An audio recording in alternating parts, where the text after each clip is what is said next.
Welcome to Wellbeing Wednesdays with Harbinder Narula. My guest today is Dr. Amrinder Bajaj. She's a gynecologist with over 4 decades of experience, previously the head of obstetrics and gynecology at the Max Super Speciality Hospital in Delhi at Pitampura, and is now attached with Fortis Memorial Research Institute, Gurugram. She's an author. She's authored 2 books. She's been a mentee of Khushwant Singh at one point in time. And today we're going to talk about relationships. We're going to talk about cancer. And this is in context with a third book that she released recently. It's called Letting Go. Dr. Bajaj, thank you so much for joining us on BW Wellbeing World. It is a pleasure to have you with us and have a conversation on a book which has been written in a very bold manner. Very few people have the courage to come out and speak about their life in the way that you have done. So, thank you so much for taking our time to be with us today. It's an honor to be with you all. Uh, Dr. Bajaj, since your book begins with human behavior in marriage, uh, I'd like to talk about marriage as the first thing before I get into anything else related to the book. How do you define a successful marriage?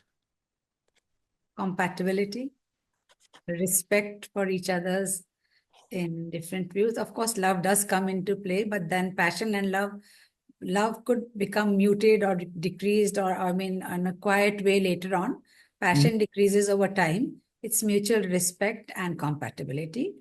And they don't have to like the same things or do the same things.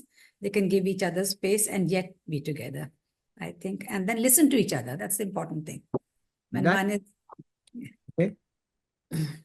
And Dr. Bajaj, you use the words compatibility.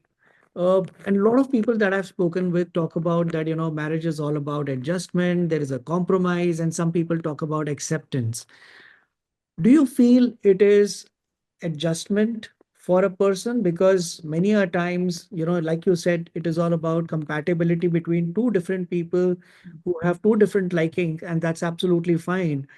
Does one person have to compromise, or do they have to accept the person as it is? And how does it work? acceptance and adjustment have to be made in every relationship. And that is a very integral part of marriage. But there are limits to what one person should accept. They can't accept infidelity or other sort of things. But a person's individual traits that you cannot change, you'll have to learn to live with them. That's it. If on the whole, the person is a good one. Okay. And tell me one thing, Dr. Bajaj, what made you write this book, Letting Go, that we are going to be having conversation about? See, it didn't start as a book. It started as a catharsis. I maintain a diary even now. So, and there's one diary which is for day-to-day events. And then one diary, like I used to meet Khushwant Singh. So I've written a book on Khushwant Singh also, my Khushwant Memoirs, which has been published by HarperCollins. So I would write a Khushwant diary also, separately. I went there, I wore this, he said this, I said like that, or whatever letters, naughty letters we would exchange and all that. So this became my cancer diary. It was like unburdening my heart and soul in that, so that I was light and free to continue further. Then And later I realized that I don't think there's a single person on the face of this earth who has not been affected by cancer some way or the other. Be it a relative, a friend, a colleague, a person in the neighborhood, or the person himself. Then different people react differently to the same situation. Some will rave and rant or lament. Some will withdraw into a shell. And like my husband, some would remain in a state of denial till the end. So I decided to integrate my personal and professional experiences and then come out with a big book so that other people also know that this is what is happening with everyone in this earth, on this earth. I'll give you an example of a lady. She was that Sati Savitri type with that pallu on her head and all that. And she would come to the hospital, accompany her hospital for some complication or the other of cancer. And I was shocked to hear her mutter under her breath one day, "Marta kyun nahi hai?" Now, despite we were never on good terms, but never did the 2.5, 3 years of treatment of my husband's cancer, did it ever occur to me to think, why doesn't he die? So the response of people, so that these are the things that made me bring out the book. And why did you choose the title Letting Go? See, first and foremost, when my when cancer dug its claws into my husband's flesh and into our tottering marriage, I could have had two alternatives. I could have said, serves him right, he deserves it and all, which was not a compassionate human being, moreover a doctor, whatever, think. So I shed all my resentments and regrets, my hurts and humiliations like autumn leaves, and let fresh green leaves of tender loving care take their place. So and in overnight, dedicated doctor and a devoted nurse took the place of an injured wife and a neglected companion. So some cases the disease brings you closer, and some cases it drives you further apart. So that is the one thing was that. Then secondly, when the cancer progressed, I mean when he had a recurrence, and I have written cancer survivors, people talking about what do they call this, cancer revivers or what. So anyhow, then the second generation chemo increased his sufferings without arresting the growth of the disease. So then I called it a day. I said, enough is enough. I brought him home and said, I'll let him go in peace. Let go of that. Thirdly, when he passed on, I let go of a life that I'd known for 40 years and started my solitary sojourn on this earth alone. Finally, when the people I loved forsook me one by one, I let go of expectations and finally found peace and the strength to go on alone. That's it. Fantastic. So it's liberating yourself from everything that was holding you. Back. Uh, uh, Dr. Bajaj, what was your emotion when you came to know about your husband's cancer? I mean, emotion towards the situation that you had now uh, been facing. You've been, kind of presented the emotion for your husband, and what was his emotion? I mean, because suddenly life changes the moment somebody tells you that, you've been detected with cancer. Everything changes. First of all, our family, like, Punjabis are healthy and eat and well and this thing. My family people would die of heart attacks or these sort of things, BP, hypertension and all that. Cancer was never even remotely thought of in our family. His family, because they lived in the hills, they had this chronic obstructive airway diseases because of less of oxygen and all that, that no one ever had cancer. So even when there was blood in his urine, we thought it could be a polyp or it could be some stone that are silent, that don't cause pain. We never dreamt it would be cancer, but it was a state of shock in the beginning, numbness and shock. And another thing is, like, at that point of time, we should have, I mean, consoled each other or helped, but then we were in our own private hells, crying separately, or he would lock himself in the bathroom and I would sit and cry. And he's like, I wrote in that book, "Hun to kyun rondi hai, bathera time mil jayega tenu baad vich rone ka." So he was lashing out at me. Then whenever anything, like when I used to write books, I used to get rejections from all over. I would lock myself in the bathroom and cry. And then like a ball, the more I was pushed down, the more I would rise. Then I thought, I've got to fight this disease. Some come out. And then I told my husband, you're not to buckle under, because a lot depends on the patient's response, mental and emotional response to the disease. If people are positive, they will live longer and live a better life. So then that became my motto, that it was my fight against cancer. And he was a trophy, though a poor one at that, but still. So that's how we finally then we came to that thing. He clamped up. Otherwise, also he was not very communicative to begin with, but he just clamped up. I don't think even once he uttered the word cancer. Being a doctor, he did not even look up the net to see how it's going to progress, what sort of management to do. Nothing. That was something very weird, I think, different from what I would have expected. Hmm.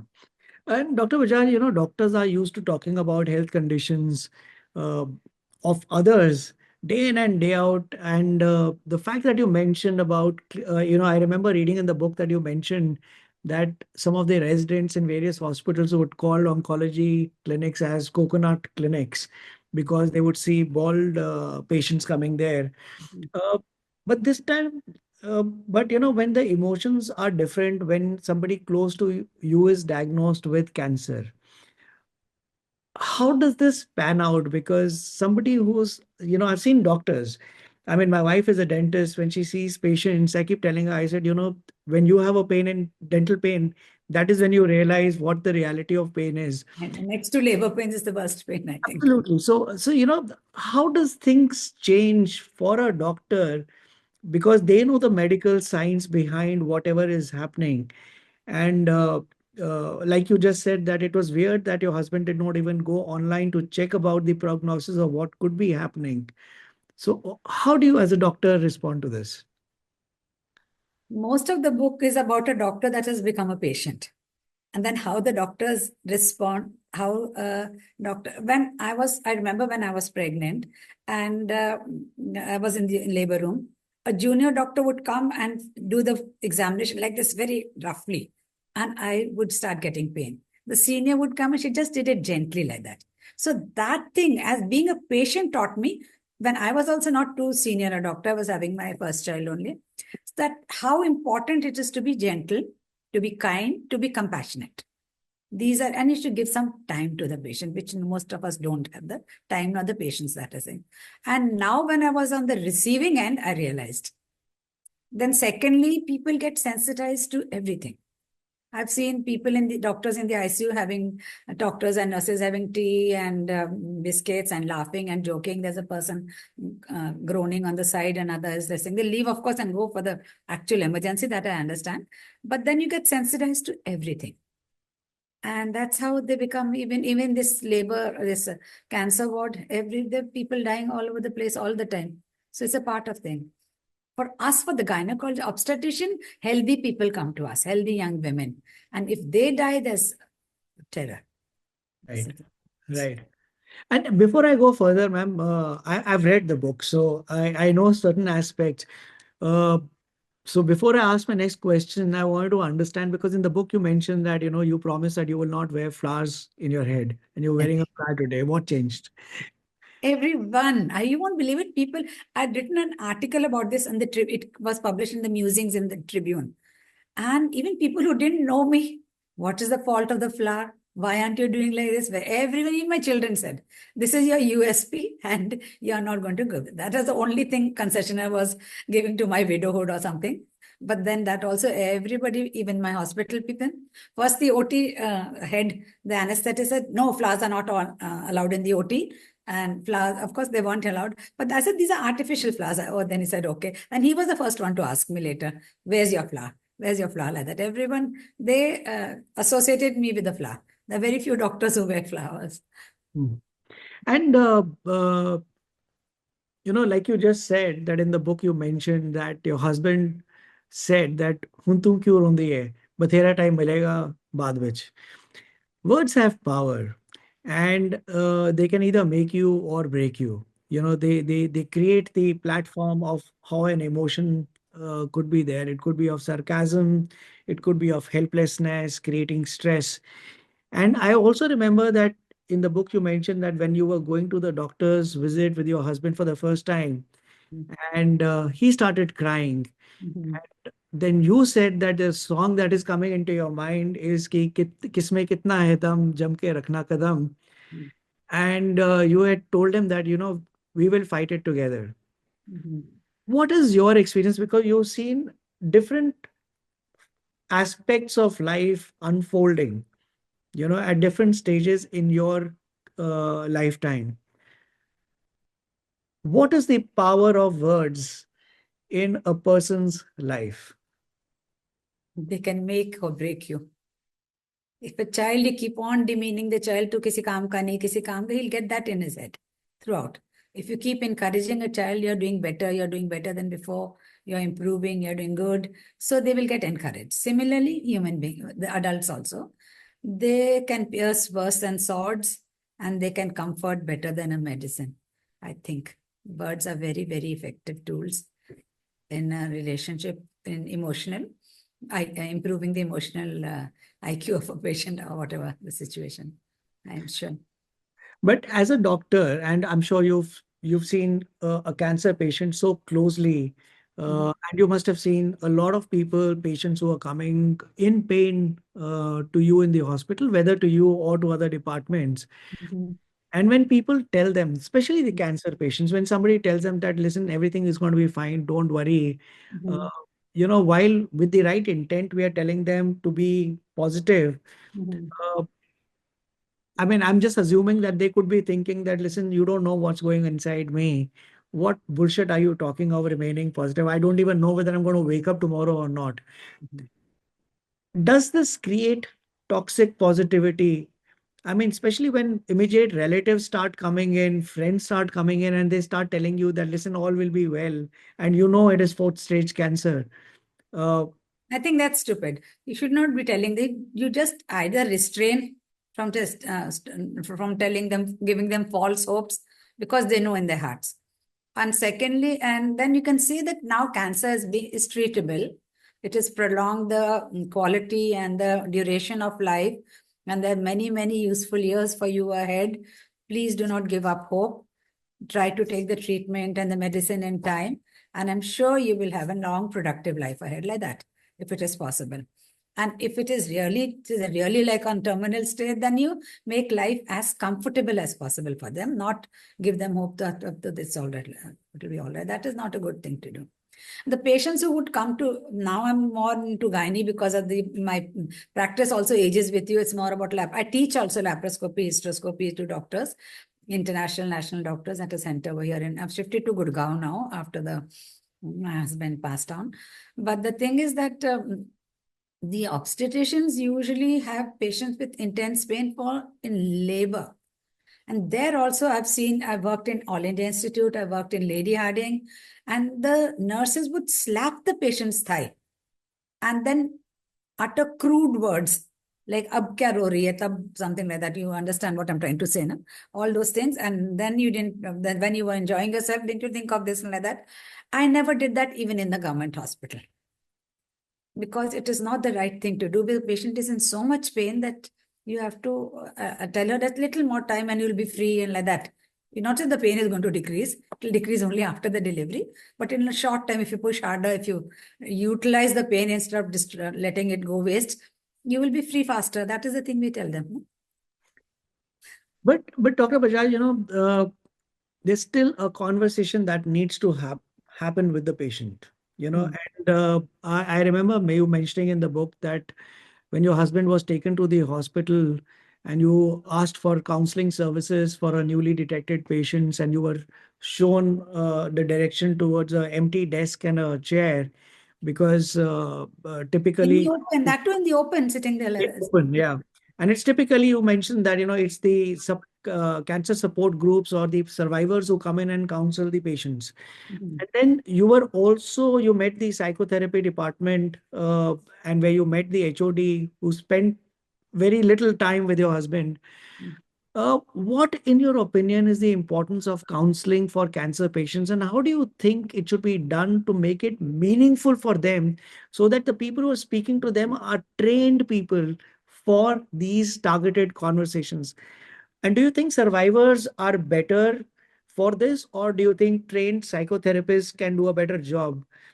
I think a trained psychotherapist should be there, definitely. Later on, they can intermingle with, like you said, there should be the cancer support group. Then the survivors can talk about the individual journeys. No two journeys are similar, maybe the same. Cancer has the word itself has such a profound effect on the person or the family. Though nowadays so many cancers are curable, it's much, much better than the treatment, and the life expectancy, the quality of life has improved over this period of years that I've been practicing. But still, there are people who definitely need counseling because the phobia is so strong. Then there are some people, I remember a distant relative who had leukemia. Her husband had expired. Her children would not tell her that she has got cancer. and they would take her ये treatment है, वो treatment है. Over a period of time, she came to know. She was no fool. Why would her hair disappear? Why would she had leukemia, she had bone marrow transfer and all the transfer.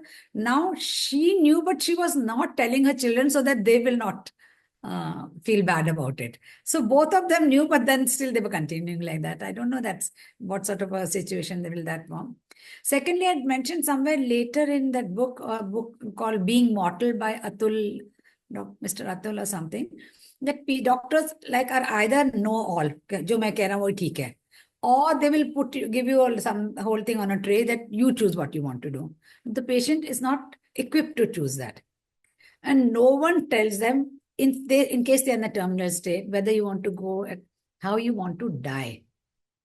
That is a taboo subject. That I think we should also approach that also. That is a part of psychotherapy towards the end. If you are surrounded, you want to be resuscitated or not, what type of this, if after you go, some people say DNR, do not resuscitate. I have told them not to resuscitate me, and do not put a ventilator on a dying person. I mean, supposing there's a road accident person, a young, that person can survive. If you do, if you do them. But if a terminal cancer is not going to survive, so why waste a ventilator and ICU bed on that patient? That was my thing. I've told my children also, and donate whatever you can, but don't do that for me at least. And then you have to tell them about that, then whether they want to die at home, surrounded by the people they love, the loved ones and all that. Instead of that, no doctor, no one ever gives this sort of a advice. They're only there to prolong the agony, prolong the life of a person, whether the patient wants it or not. Got it. And Dr. Bajaj, in the book, you have mentioned that, I'll quote, grudges were washed away with tears through which I smiled and held his hands to cheer him up. They say that the way to overcome a problem is to focus on a bigger problem. And suddenly your relationship or the issues that you had with your husband, or the difference in opinion, was overcome by a bigger problem related to his health. Is this actually true when I say that, a bigger problem is a solution to a smaller problem? What do you have to say about this? It's in context with the thing. Now, supposing then you forget about the little things, or you see someone else's bigger problem and see you've got nothing. Why are you fighting over? What are you crying over? There's so many bigger problems everybody is facing. And this is not, it is true. What you're saying is true. Bigger problem does wash away lesser problems. That's true.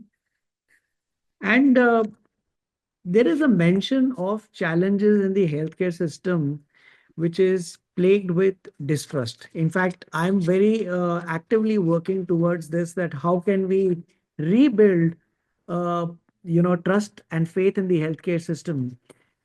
Suspicion of pathologists is something that you mentioned, that, patients who come in, sometimes they're given a report about their being positive with cancer while they are not, just for the money that they can make through the surgery and the commission that they can get. Is this a reality? And what do you think needs to be done to build? Most doctors do not do this. Most of us will not do it. I've got lots of good reviews from other doctors and friends. Given me personal things. They're very, some I know, some I don't know, because they read it in the Tribune and they bought the book and all that, and they've given me positive. But one doctor did tell me, why did you do this to the pathology? They will lose their pathologist doctor. They will lose their license. I do not know of any pathologist who will do such a thing. He sent a WhatsApp to me, and he's a very good doctor, very nice one. And he's a very efficient. Everything is good. But he talked about, he's not a pathologist. So they do not do that. But in this particular hospital, first there were rumors. Then there's another doctor that I know, a close friend who is with me in Max Hospital. She said that she took her brother-in-law over there. And her husband, she is a gynecologist, her husband is a surgeon. So he says, can I come and come into the OT when you're doing the surgery? He says, no. And then they took that brother, and they diagnosed him with cancer. And he took his brother, her brother-in-law, husband's brother, took him away and took somewhere else. And it was not cancer. And he's still alive in his SP in somewhere in Patiala or something. So that was one. real proof sort of a thing. But I'm telling you, this is the exception, not the rule. And I Got have received flack from at least one doctor for writing such a thing.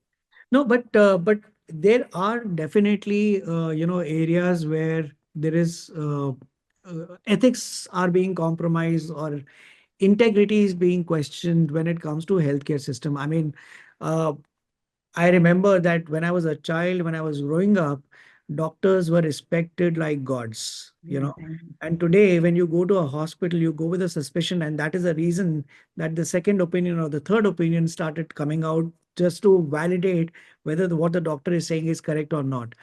How do you think we can change this scenario uh, and bring back that culture where we said that we have faith that the doctor will do what is right for me. You know what? This is a subject very close to my heart. And I have written at least 3 editorials in the Time of India. And one of them received, one was a life in a corporate. And it received, I mean, there were 86 comments I received from that. And people rang me up from abroad also crying. You have held the cat, no one. Of course, I'd left that hospital. I'd burnt my bridge, of course. But I think when the IT professionals or management professionals or these lalas took over the healthcare business, they were only into profit. My grandfather was a doctor. My uncle is a doctor in the armed forces, was he's retired. And then me, three of us, my brothers and me and all are doctors and all that. But at that time, I'm seeing the disrespect that is because those people sometimes, again, I'm going to speak something which is not, but I've already written about it in the this thing, Life in a Corporate, long time back in the Times of India editorial. So these people set a certain target for the doctors. And the doctors they will first, I mean, woo you like a prince or a princess if you're in some other hospital. They will increase your MG is a minimum guarantee you give you. They'll treat you like a prince. They will hold lectures and all that and give whatever you need to that newfound prince to mint money for the hospital and the doctor. And then after a while, they will say that, oh, you're not bringing in so many patients, so we're going to decrease your MG. So that doctor has burnt his bridges. I worked in a corporate hospital for more than 20 years. Before that, I had a very small nursing home of my own.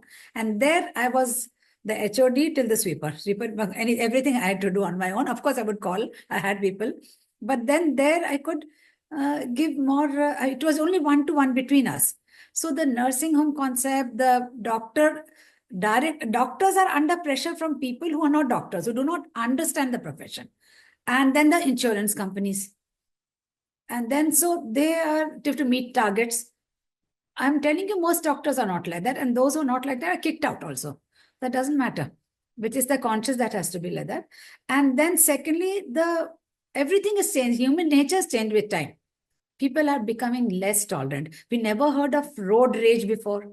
We never heard of anything. I've heard people saying, one person telling me, loot macha rakhi hai kya? Another saying, telling, sab chor. We were going in a lift upstairs and they were talking. We didn't know we were doctors. Sab chor hai sale. I never dreamt that we would be called people like that. We are not on the same side of the fence anymore. Both are distrustful of each other. Why would the doctor prescribe a CT scan for a headache? Because out of 100, even one turns out to be a tumor. They will make life hell for the doctor. Violence against doctors. We have become scared of patients nowadays. You have to look at the thing from our side. They'll start breaking the furniture. They will start this thing. They call I don't know what they do. I mean, you have to come to the hospital to get only, is it only the healthy people who come to the hospital? They come sick. They are going to die. They don't come to buy immortality from a hospital. Otherwise, the doctors wouldn't die themselves. But this is what they keep on doing. They think that बस patient मरा क्यों, patient बीमार क्यों हुआ, patient ठीक क्यों नहीं हुआ. We are not promising them all this. We are doing our best in the circumstance. The thing. Then if you prescribe too many tests, ये commission ले रहे हैं. If you are not doing tests, you are missing out a disease. Whatever we do are wrong. We are doing wrong. So, do you think there is a lack of transparency in terms of educating patients on this? I do not know. Now there's a lot of distrust that has come between, and doctors also say हम लोग क्यों इनके लिए जान मारे, ये लोग हमारे को तो पता नहीं कब हमको ही मारना शुरू कर देंगे ये लोग for anything. हाँ, जब कोरोना हुआ तो we are gods, then the warriors and all that, and मरते जा रहे doctors, it doesn't matter. Then for that particular time, I've written a poem also. We do not want your helicopter showering flowers or clapping and all that for us, because after all this is over, we'll be back to that square one. And that has happened. No Right. one bothered. So this really needs this thing, because we are scared of each other. That is It's so not, true. Yeah. it's not right at all. No, but I'm actually putting together something, ecosystem to work towards this. I will connect with you separately on that. Dr. Bajaj, let me get back to the book, or the context of the book. You have written about the anxieties and dilemma after your husband passed on, about apprehensions on your lifestyle, who you're going to live with, whether you're going to be living with your children or you should be living alone.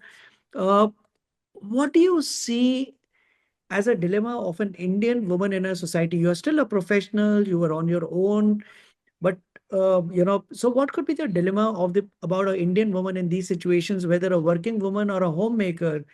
Also, how would Indian women prepare, or how should Indian women prepare for a later part of their life so that they could live with dignity and self-respect without impacting their relationship with the immediate ones? You know, most of them are not exposed to how does a bank work, because man is doing things for home without training them that, there could be a time when you would be needing to do these things on your own. That is true. First of all is financial independence. She should have an income of her own. She should not be dependent on anyone else. And the other one will, the people would. And secondly, because she's going to live with her son, itna dul Punjabi बोलते हैं डुल नहीं जाए कि property भी उधर नाम कर ले, ये भी कर ले and all that. She can will it to them and all that, but she will not be. Otherwise, I've seen people in old people's home who've been, even a judge had been kicked out. There's one old people home, Earth Savior Foundation here only in Gurgaon. We've been there. His children threw him out of the house, the judge. And those people said, no, you all are well off. You can keep your father. And they found him tied to a pole in the morning. So this is how, and there are very good children. There are children who look after the parents. But I think as long as you can maintain your independence, you should maybe together, like we are now shifted to Gurgaon, we bought a 4-storied house. One story, I'm living. The topmost floor, my son is living. Middle floors I've given on rent. That will be my pension for my old age. Private doctors do not get pension. Now I'm still earning because I teach those doctors. I get a fixed amount and then somewhere else. And then I'm busy. Then they should keep themselves busy. Another important thing is that they should be useful members.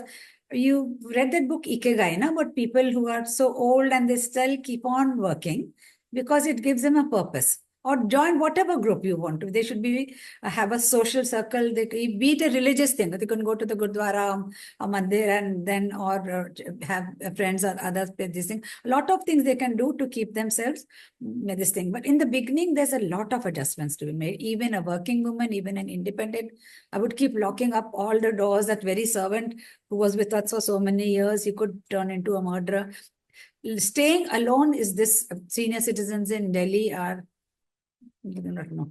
So that is the thing, that you're living with your relatives, you have to compromise with the daughter-in-law, with the son-in-law, with the son, whoever you're living with, and you have to make a lot of more adjustments. Then you think your bad husband was better than a good son.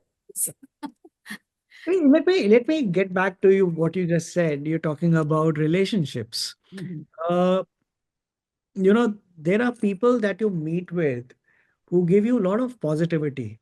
mhm. And there are other people that you meet with and you want to get away as soon as possible. I mean, same thing happens Toxic when you people, go yeah.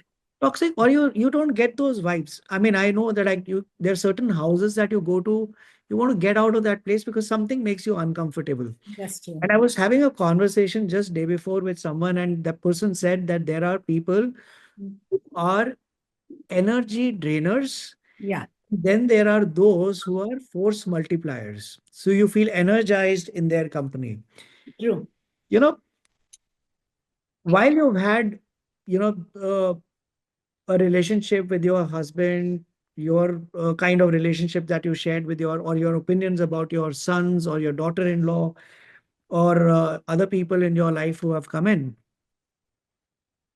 But even today, when you're alone, we as human beings are having our relationships with people around us, people working with us, our patients, the hospital that we go to, the people living in the house and on a different floor. What is the role of people in your life, and how should you choose who you want to keep and who you don't want to keep, based on your own journey, your own observation about the experiences that you have had? Stay away from toxic people. Now I realize that it was a time of upheaval even for my sons. They also had a very tough time at that time, though they were not actively involved over here. One is abroad, one is here. Now I'm having the best of both worlds. Whenever I need them, I needed to set this up also because I put on all the lights and that is coming on. My son came and helped me with this. My daughter-in-law, I mean, something or other, we keep exchanging. The best part is the grandchildren come to me every weekend. Of course, every time we can go up and down anytime, and we keep on borrowing things, and we're having the best of both. We are in best of terms and we are very happy with each other. We do not intrude in each other's space, but whenever anyone wants anything, we are there for each other. Yeah. But having said that, living alone, even here, supposing I get up in the middle of the night and break my leg, or supposing someone has an heart attack, who will open the door like that? But then I've seen people living in a household. In my sister's house, the mother-in-law was in one room and there was a caregiver that kept her. The caregiver slept through the night. They went to her room and they found her dead in the morning. So even in the same house with all of people, it's up to you. And what's the big deal of dying with a lot of people around? It doesn't matter either. We are going anyways. So it doesn't matter. I like your attitude. And I Uh, like this also. If they'll take care of me, good enough. If they don't take care of me, I will not be suffering that much. I'll go faster. That's better, I think. how did you deal with grief? Uh, is there something you would like to share about how to deal with grief at an age when you lose your companion despite all differences that you ever had? You get habituated to living with the person. So what happens? Habits are stronger than love. Like I need जल्दी ये क्या खाना लगाओ doctor साहब आने वाले हैं और I hear a car I would say doctor साहब आ गए वापस I'll tell the servant go सामान ले आओ नीचे से or something or the other and I would realize that he's not going to come back and this then you get used to a particular person. The horrifying part was when I cried people would mock me, would make fun of me. सारी उम्र तो इनकी बुराइयां करती रह रही अब रो रही है बैठ के. So then I stopped crying in front of people. I knew that there's no, see, all this time of his sufferings, I did not shift to another bed. He used to wet the bed. His diaper would overflow. I did not go to another room. I wouldn't hold him and take him to the washroom, but then I would be awake till the time he came back and slept like that. All these things. Towards the end, we kept caregivers when we really needed them. And they were horrible. They were doing double duties and they would sleep off and we needed someone to call them, diaper change karo, ye karo. So what the nursing home only we went on. So we had to be there anyways with them also. So, but the thing was that, and then I had developed a reluctant admiration for this man, that even despite all these sufferings, he never complained. And he would get up and get dressed and go for the clinic. His arms were just skin and bone, but he would wear full sleeves clothes. He would wear this thing. And like I told you, that Tata and when the daddy disappeared and all that. And he would start going off to the clinic. No one else would have done that. And so I was really, really grief stricken when he died. But no one would understand. And then I said, to hell with them. Why do I want them to understand? I can let them make fun of me if they want to me. I am the one who's suffering. I have been with him so close now because he used to go to the clinic once. Not he couldn't go twice. He would rest in the daytime and then go like that. And we had a little bit a sense of humor also sometimes. We would discuss things and funny things also. Once he, I don't know if you've seen that movie, Devdas. She keeps on saying ish. That Yes. Aishwarya Rai, so beautiful. And he once came out from somewhere and he shorts and he was wearing his Tata and a little small Judy on his head, and then his head hit against something in the wall. And he's saying, Ish. I mean, no one could be that different from Aishwarya Rai like that than him. And then we laughed and we laughed. So just nothing like that. So we had a fun moments also, but then mostly it was a stinginess that was, and it invaded every aspect of the life of our lives. That was very bad. But That's it. when I was reading the book, Mhm. I saw somewhere that,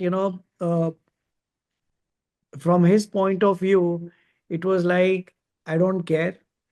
From your point of view, it was irritation about what he was doing and how he was doing things.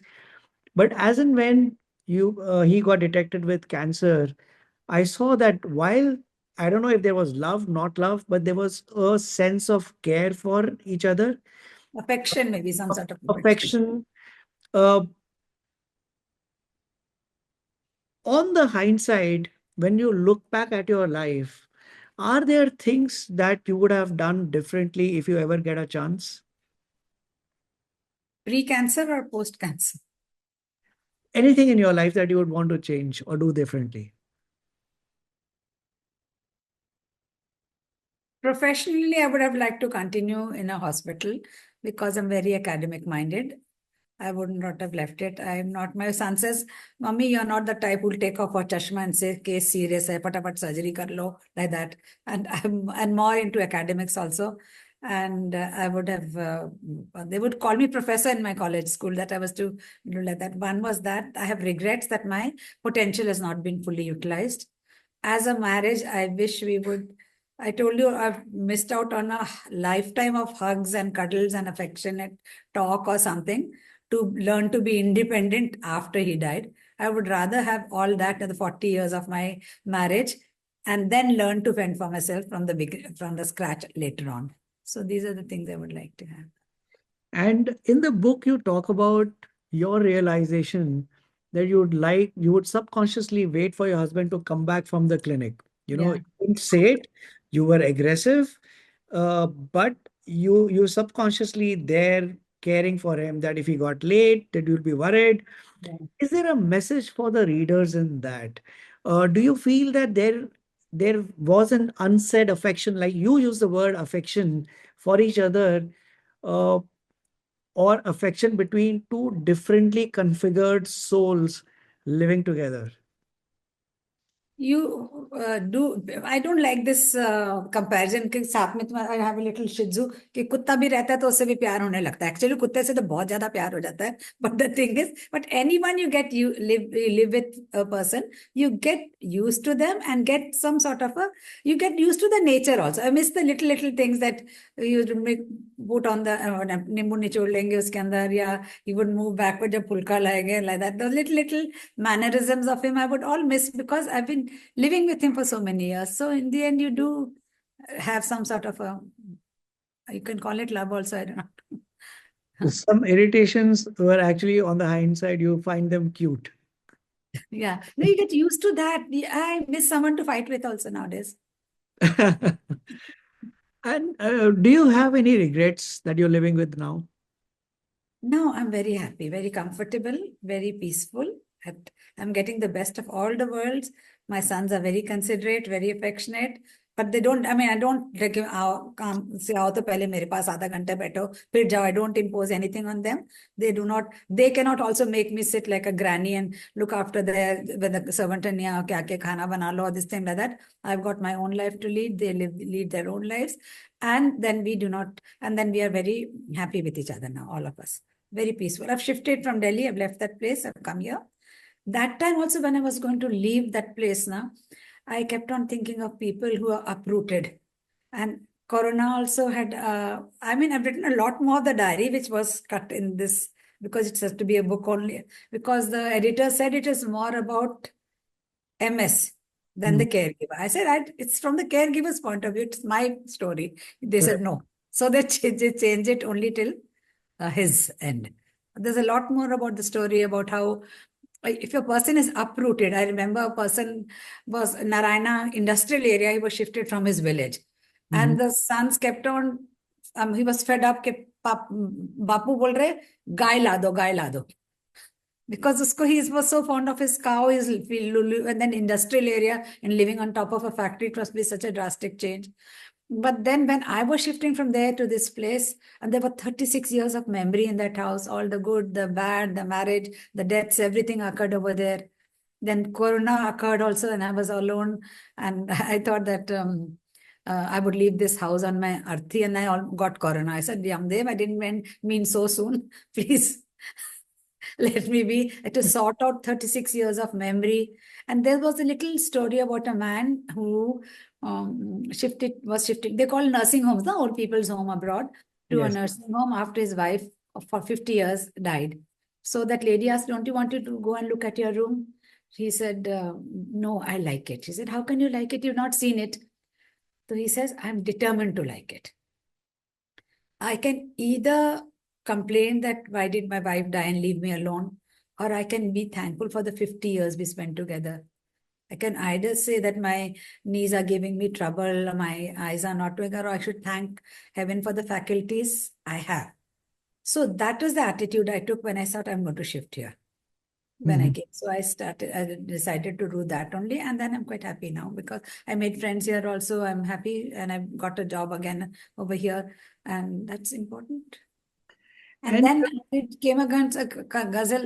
You know what? In our meetings in Delhi, we used to have one topic. We used to have lunch or something. One topic about whatever subject we are going to talk on for 1 hour, and after that, some fun thing. So we used to have fun things about you dress up as your favorite actress. So because I'm a writer, I chose Meena Kumari because she used to write ghazals also. So I was dressed up like Meena Kumari. I did a little jig about it. I gave a talk also dressed up as Meena Kumari.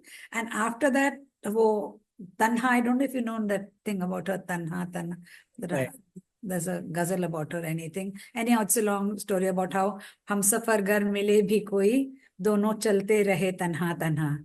Everything is tanha, but the last verse did not resonate with me then. But now, जलती बुझती सी रोशनी से परे एक मकान तन्हा something. That time, I mean, that how I will be dead, but that house will be still be looking out for me.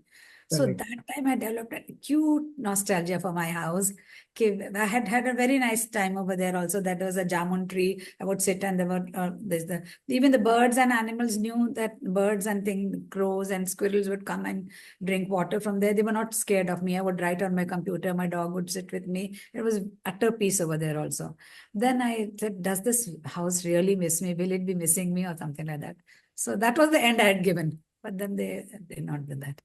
No, I definitely believe that, wherever you live or wherever you work, over a period of time, your bodily vibes create the aura in that space. And that's what people miss, that vibe and that aura that was created, and not the physical space. That's my opinion. Uh, Dr. Bajaj, based on your life journey, until now, uh, challenges in the marriage, yet now on the hindsight, missing, and like what we were talking, the small things that he would do are the things that you miss today.